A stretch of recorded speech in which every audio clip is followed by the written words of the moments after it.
So great. I'm going to just kind of give you an overview of what we're going to talk about today. I'm going to give you a very brief introduction to Otis College. I'm going to share our 10 main portfolio tips to kind of help you with your portfolio development. And these tips are being presented by Otis, but really they are broad enough that they should help you regardless of what art and design schools you might be considering. Then I'll show a brief video to share the different majors that we offer at Otis. And then I will go through some major specific portfolio examples so you can see some examples of work that's a little bit more specific to different disciplines. So just a note, I'm going to show a lot of images of student work in this presentation, and it's really just to help illustrate the points that I'm making. I really want to emphasize there are a million different ways to have a successful portfolio. So I'm not saying that your work should look like the work that I'm showing in this presentation. In fact, the most successful portfolios are those that are very personal and unique to you. So just to give you some context, these are some different types of portfolio requirements that you might find at other colleges. Some might require a major specific portfolio. So that's for schools where you have to apply directly into a major. Your work is likely going to need to be tailored towards that discipline.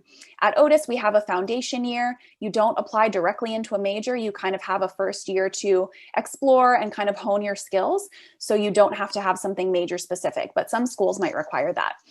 Some schools will only require a portfolio for scholarship consideration, so you may not even need one for admission, but only for scholarships. And other schools might require a challenge or a themed project. So this is a specific assignment that you have to complete per specific guidelines. This is the Otis portfolio requirement. And I should mention, I know there might be some prospective graduate students here. This is the portfolio requirement for undergraduate students. For graduate students, it's 15 to 20 images, and that should be a cohesive body of work really illustrating your artistic practice. Some of the information here is going to be broad enough that it's helpful for you, but for prospective MFA students, we really recommend a one-on-one appointment to really get some feedback on your specific work. But back to undergraduates, you have two different options for your portfolio. The first is the open portfolio. This is 10 to 20 images of your best work. This is open to all mediums, so you could have a lot of variety in your portfolio, or you might include only one medium if that's what you're focused on. The only requirement for the open portfolio is that if your work is mostly digital or lens-based like photography or video, then we do want to see 5 works done in other mediums, traditional mediums like drawing and painting. And that's because you will be doing some drawing in the foundation year. So we definitely want to get a sense of where those skill sets lie. But otherwise, the portfolio should be really the work that you're the most excited about. The other option we call the structured portfolio. And this is a series of guided prompts that if you follow, you will end up with the minimum of 10 images required, and you can add additional personal work on top of that. But this is really meant to be for a student who might feel overwhelmed by the open portfolio option. And if you just want a little bit more guidance, then you can kind of follow those prompts to help you get started. And then also to offer some context, I want to share kind of the 3 main groupings that we tend to see portfolios fall into. So the first category, these are portfolios where the technical abilities are still being developed, the concepts lack execution, but it definitely still shows potential. These just might be students who haven't had access to as many art classes, as much art instruction, but there's still a lot of potential there and a lot of kind of raw talent.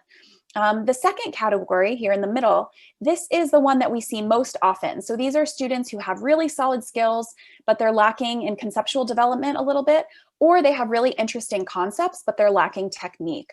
And that's very common, but this third category is what everyone should be shooting for. We want to see great technique and craftsmanship, as well as conceptually strong work and interesting themes and narratives coming through. So not everyone is going to get to this third kind of level before they apply, but that's okay. But this is a great kind of goal to shoot for. So my first tip is to stay organized. So keep track of your application and portfolio requirements for all of the colleges that you're considering in one document. So this is kind of an example of what that might look like.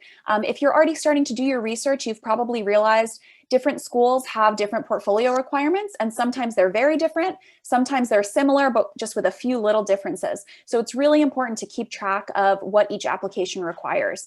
I definitely recommend having calendar reminders before deadlines. So maybe your calendar gives you an alert 1 week before every deadline, so you're never kind of caught the night before struggling to finish something. Include your application login information. So if you're working on various online applications, you probably have different links, different passwords to keep track of. So if you keep that all in one place, it'll help you out a lot. And then lastly, be mindful of the email address you use on your application. And I only say this because some students will use an email address provided by a school. But if that email is eventually going to expire, then you might miss out on some important information. So just make sure you use a personal email address that you'll always have access to. Okay, the next tip, we get this question a lot. Do you want to see my technical skills or do you want to see my creative ideas? The answer is, of course, both. So observational work can still be creative work. And it's really easy to get caught up on showing us your technical skills. And of course, we want to see them. But you can definitely make work that is technically strong, that is still showcasing your creative ideas. So I want to give you some examples of that. This is an example of, or a couple of examples where clearly these works are very creative and very imaginative. It's not something quite like other work that I've seen before. But in the self-portrait components of each of these pieces, I can really see the students' strong technical drawing skills. So that's what I mean, where they can kind of be combined. You don't have to include technical work that might be a still life that looks like what everyone else in your class made. You can really push beyond that and be injecting ideas and personality into these pieces. Here's another great example where it's an observational work. I can really see the students' technical skills, but in their description with this piece, they talked about, this kind of idea of finding themselves and kind of being very confident in their identity, whether they were in their home country of Korea or whether they were outside of their home country. So this kind of swoop of the footwear was kind of representing that kind of departure while also feeling grounded in their identity and in their background. So sometimes those ideas might be coming through a little bit more in the description and kind of alluded to in the artwork, but it's totally okay to kind of give us a better sense of those ideas in your written description. Which brings me to my next tip. Have something to say about each piece in your portfolio. Context is helpful. So when you upload your work to SlideRoom, there will be a box for the title and additional info. So we want you to use that space. Give us the title, the dimensions, the medium, and then even a short description, whether that's a little bit about your idea or a little bit about your process. That context is really helpful for us to understand what you're making. So this is kind of what SlideRoom will look like. You see the space for the image and then the title and the additional details. So before you start your SlideRoom application, definitely make some notes of the text that you're going to include beforehand, and just make sure that that kind of flows and that you're telling us everything you want to about each piece. It does not have to be super lengthy. You don't have to write a whole essay for each piece, but a couple of sentences goes a long way. So here's an example of a piece, a painting. If I'm seeing this without a description, I think it's a lovely abstract painting. I like the color palette, but I don't know too much about it.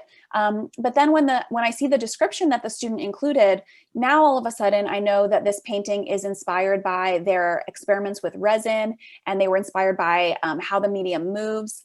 And they also wanted to touch on their interest in science like biology and chemistry.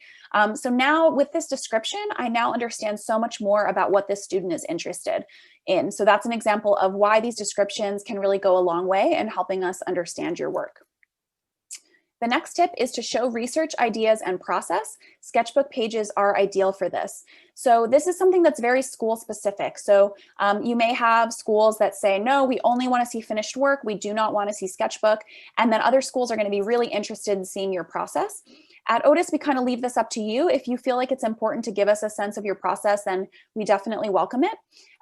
So these are a few examples of ways students have done this. So this is more of kind of a digital compilation of some of the students' favorite illustrations throughout their sketchbook. So they kind of digitally stitch this together to show us some of their favorite illustrations, but they only take up one slide in their portfolio in order to do so. This is more of an example that's showing us kind of an overall process. So within one slide, the student is showing us their thumbnail sketches, their kind of intermediate drawings, some color studies, and then on the right side, we see the finished digital rendering. So again, within one slide, we're getting a great overview of the student's whole working process. Something like this is a different way to use kind of a sketchbook slide. And this is more to show us kind of experimentations. So this is a great way if you maybe have a lot of finished polished work, but you want to show us some of your more in progress ideas or kind of experiments. Within one slide, the student is showing us a couple of pages from their sketchbook, a couple of kind of digital explorations, as well as like a painting sketch. So that's a great way to use a slide as well if you just want to give us a taste of some other things that you're working on, even if it's not your finished polished work. And then this is a great example as well, where the student on the right side, we see the students kind of notes and planning that went into this finished piece. And then we see two different viewpoints of the finished piece, which is also great. The next tip is to think creatively about file types and media. So if you are already making work that has motion in it, whether that be animation or motion design or animated GIFs, then we definitely want to see that. So you can include video files in SlideRoom. So we definitely welcome that. Don't hold back. This is great. We get to see you kind of taking risks and kind of pushing yourself beyond traditional mediums. In this next example, this student, this is actually a student who's now studying product design at Otis, but he built this contraption that he called a drawing machine. So this is an interactive piece, and I love the documentation because video documentation is a much better way to give us a full sense of what this piece is, as opposed to if he had chosen to just do still images. So you might even have some pieces that would benefit from video documentation. Here's another example where this student, oops, sorry, let me play that video. This student made this great illustrated book. And so for the documentation, they took a video of just flipping through the book. It has all of these great pop-ups. So this is great documentation because we get to experience the book the way someone would be who's really seeing it in person and kind of getting to interact with it. So there might be different forms of documentation that work best depending on what you're making. Okay, so which brings me to documentation. So this is a theme that you're going to hear a lot. Good documentation of your work is so important because you're working so hard on all of the pieces that you're making. So you really want to make sure the photos really capture that and do the work justice. So this means really well shot photos or high resolution scans. You may need to light, crop, or color correct your work. Use neutral backgrounds. So especially for three-dimensional work, black, white, or gray tends to work best. And then document your work as you go and back it up to the cloud. So sadly, I've met students over the years who have lost work or work has gotten damaged before they were able to photograph it. So I really recommend when you finish a project, try to pause and make sure you get some good images of that work before you continue. These are some more examples of three-dimensional work that are documented really nicely. So you can see multiple viewpoints of the piece within a single image. And this works really well because we can get an overall sense of the whole object. This is done really well too, where this student has, in one image, the full sculpture. In another image, they're showing us the components and how it's kind of modular. And then on the right side, we get a close-up of some of the actual illustration elements. So something like this might work well where you put a few different images in one slide to give us an overall sense of the piece. The next tip, and this one's really important, keep text within images to a minimum. So here's an example of some character designs that are labeled with their name within the slide. This is very clear and easy to read. So this is no problem whatsoever. I can really get a sense of what the images are. The text does not distract from the work at all. Something like this, on the other hand, where the student has a lot of description, a lot of explanation or research to go along with the image, something like this should be added in the SlideRoom description box, which I talked about earlier, instead of having this text embedded in the image slide. So keep in mind, we're going to be viewing your work on our computer screen. So if any of that image space is taken up with text, it makes the image much harder to see. So you can see all of these kind of plans on the right side are very difficult to see because all this space is used with text. So long chunks of text like this, you're going to enter in SlideRoom instead of within the image. The next tip is really important. So show your personality and point of view through your work. Let it speak for who you are as an applicant and go beyond the assignment. So what I mean by this is, you're all doing assignments in school. Those are very important. They help you learn certain skills. They help you think in a certain way. And we really want to see in your work, we want to learn more about you. It's not just about your technical skills. We want to get an understanding of your ideas and how you express your ideas. So I'm going to give you some examples of different self-portraits. So this example is a lovely drawing. Obviously, the student has very strong technical drawing skills. I have no kind of critique of the drawing whatsoever, except that as a viewer, I don't really learn much about this student. Maybe there's something I can make out about her state of mind or kind of how she's feeling right now, but I really don't learn much about her. But these other self-portrait examples are really expressing an idea or an emotion or something. So this student, I can really get a sense of their anger and frustration. I read this as she's very overwhelmed by her schoolwork. She's got index cards, she's got Post-it notes, and she's ready to just throw it all up and say, I'm done with it. So I really get a sense of an emotion here that the student is trying to express. In this example, I love this student has surrounded their self-portrait with these little toys and characters. So it's a little bit nostalgic, kind of thinking about all of the things that she loves and that she's played with in the past. So we definitely get a certain mood or idea from this piece. Here's a great example where the student has kind of used this collage aesthetic to kind of showcase two different viewpoints, and they're also using text to express an idea. So what I love about this piece is that it's not totally obvious to me what it means, but as the viewer, I'm definitely inspired to read the text and really try to piece together what this duality might be trying to express. So there's really a lot for me to kind of chew on and think about as the viewer.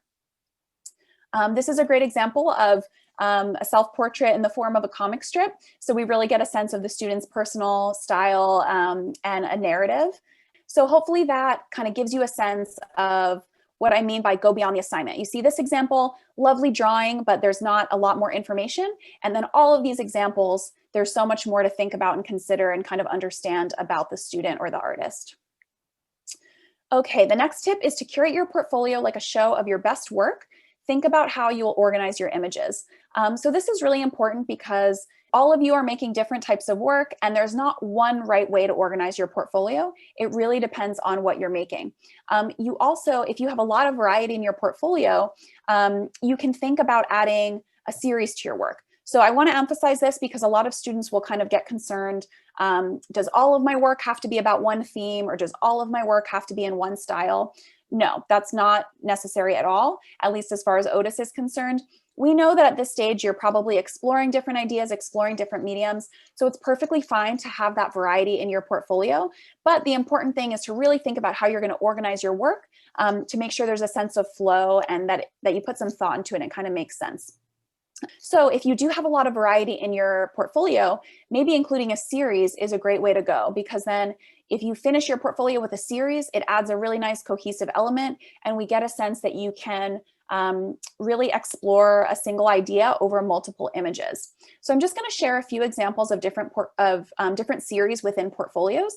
So this student was talking about this work as being about self-forgiveness and self-care. He said he's a student who's very hard on himself. And so this idea of self-forgiveness was something he was really going to focus on.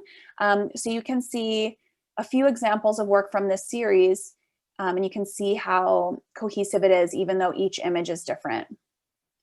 This student has this kind of illustration series, and it was titled Being Alone. And so that is the theme that she was exploring in this whole illustration series. So maybe that gives you a sense of, the other parts of their portfolios had a lot more variety, but then you can see in these few pieces, there's a real cohesion there in terms of similar style and similar theme. Okay, so these are some different ideas about how you might organize your images. Again, these are just a few suggestions. There's not one correct way to do it. But if you're working in two different themes, you might do theme A and then theme B. If you're working in several different mediums, you might simply organize your work by medium, such as drawing, painting, sculpture, something like that. For some students, they might start with sketchbook examples to show us a bit of their process, maybe some figure drawing in their sketchbook, and then they move on to more finished work. And then for other students, maybe your creative work is photography, or maybe your creative work is performance art. So it's not something that's going to show your drawing skills. In that case, maybe you start with your observational drawing work to show us those technical skills, and then you transition into your photography or performance or whatever that other creative work is. So those are just a few ideas to think about. And it really helps to get a one-on-one portfolio review, because I can give you all of these overall tips, but when you meet with someone one-on-one and get feedback on your portfolio, then that feedback can be much more pointed towards your personal work. So now I want to give you an example of a complete portfolio. So I'm just going to run through one student's portfolio beginning to end, all of the images, and then we'll get a chance to kind of talk about it. But see what you think about this portfolio and maybe how it's organized.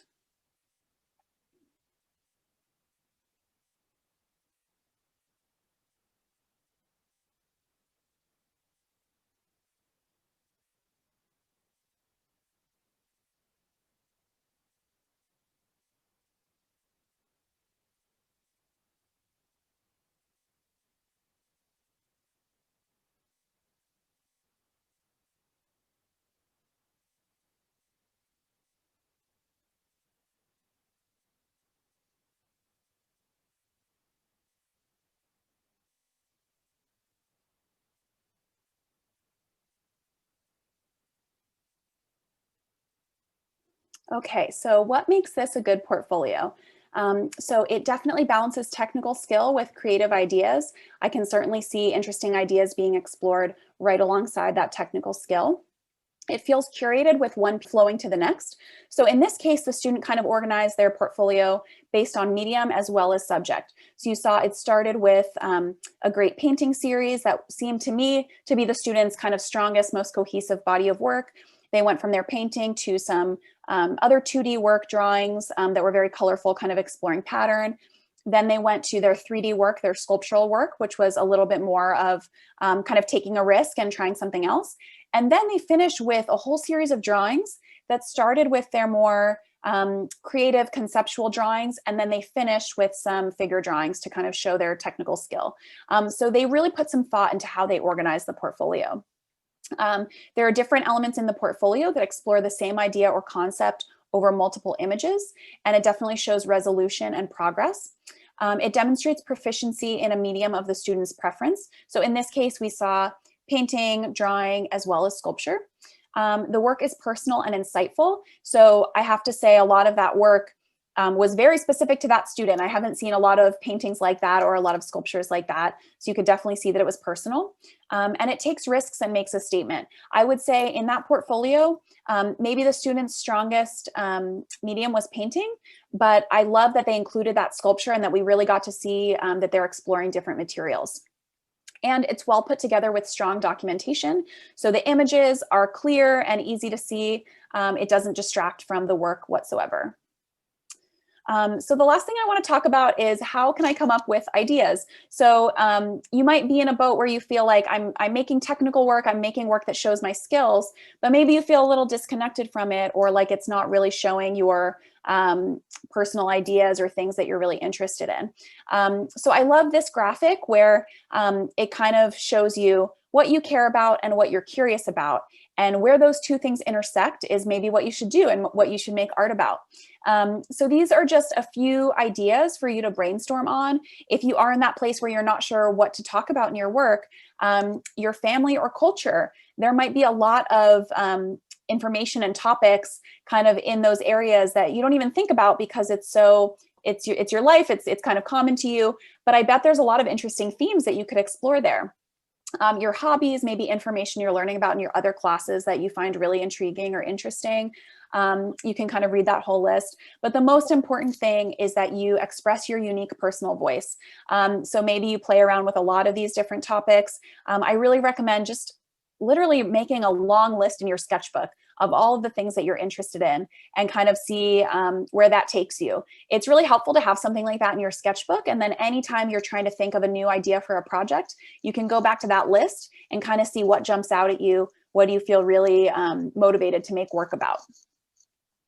And I just want to share this as well. We talked to our faculty in different departments to kind of understand what are they hoping to see in students beyond their technical skills, beyond your drawing ability or your ability to sculpt something.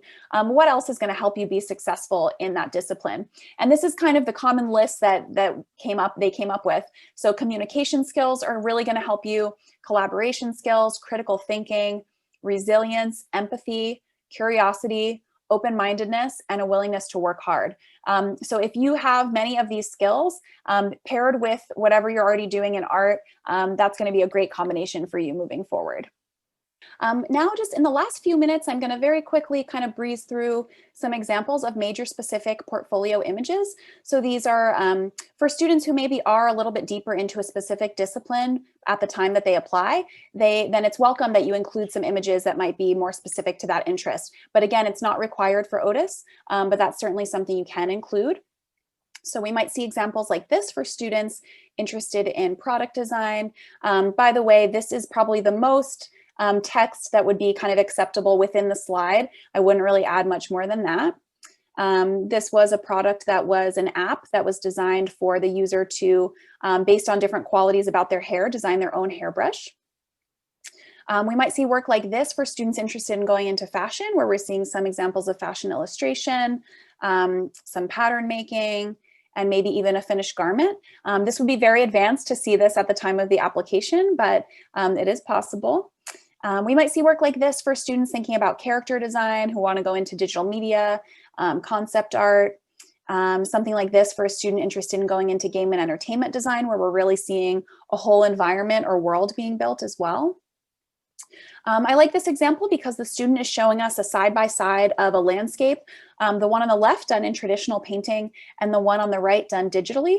So it's nice to see kind of both of those skill sets side by side.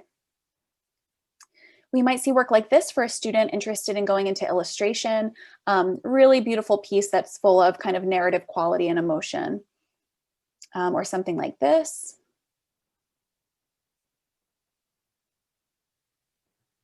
And then for students interested in going into graphic design, we might be seeing more text entering their work. Or something like this that's more showing us a brand identity in different iterations.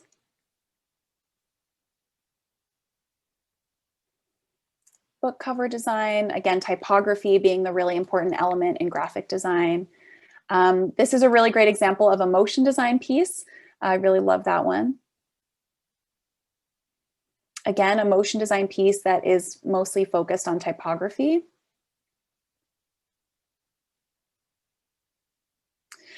For students interested in going into photography, if you're including a lot of photography in your portfolio, I really recommend really making sure your central theme or idea is coming through. It's really easy for photography work in a portfolio to seem really scattered because most people have a phone, a camera on their phone these days, so you can really snap pictures left and right really easily. So just make sure you're kind of bringing your images together in a little bit more of a cohesive way.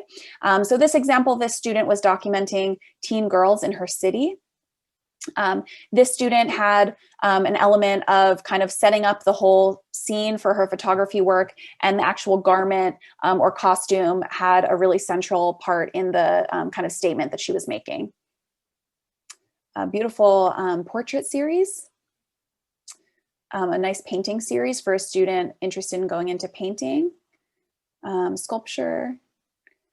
And then installation work is also, of course, welcome. And then the challenge here is always documenting the work. So I like in this image, we get two views of the same piece side by side, where we see one that's a little bit more close up on the fabric piece alone.